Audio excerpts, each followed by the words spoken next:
As a teenager growing up in a tower block on a tough council estate, Reggie Nelson could easily have ended up in a life of crime. But he was determined not to follow the same destructive path as his friends and struck on a novel way to achieve his dreams. Armed with only a winning smile and a prepared speech, he simply knocked on the doors of the capital's wealthiest residents and asked for advice. Astonishingly, the plan worked and Mr. Nelson, 22, is now a well-paid analyst with legal and general investment management. Mr. Nelson's remarkable story began one Saturday when he was 18.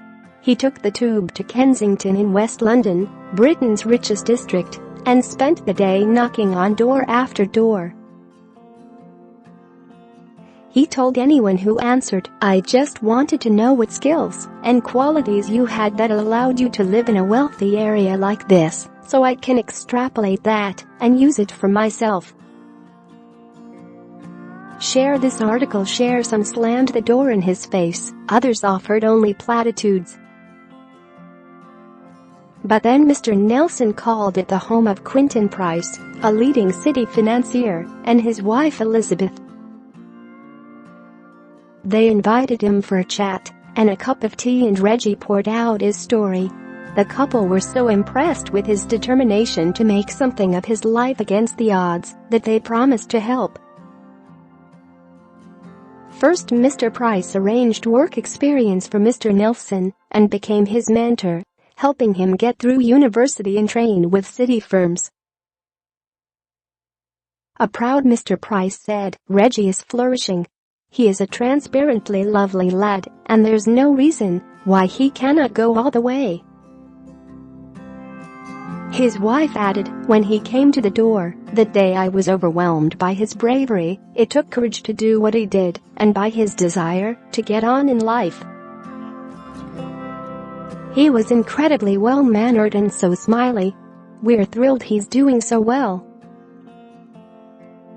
Mr. Nelson, who is now mentoring other youngsters from disadvantaged backgrounds, was raised by his mother in Woolwich, East London.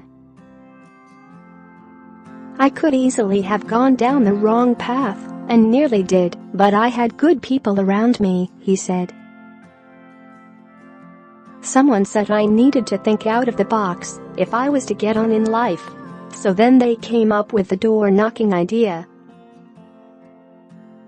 It took me a few weeks to summon up the courage to do it, though. When I finally did and got off the tube at Kensington, I saw all these expensive cars, Aston Martins and Mercedes, lining the streets.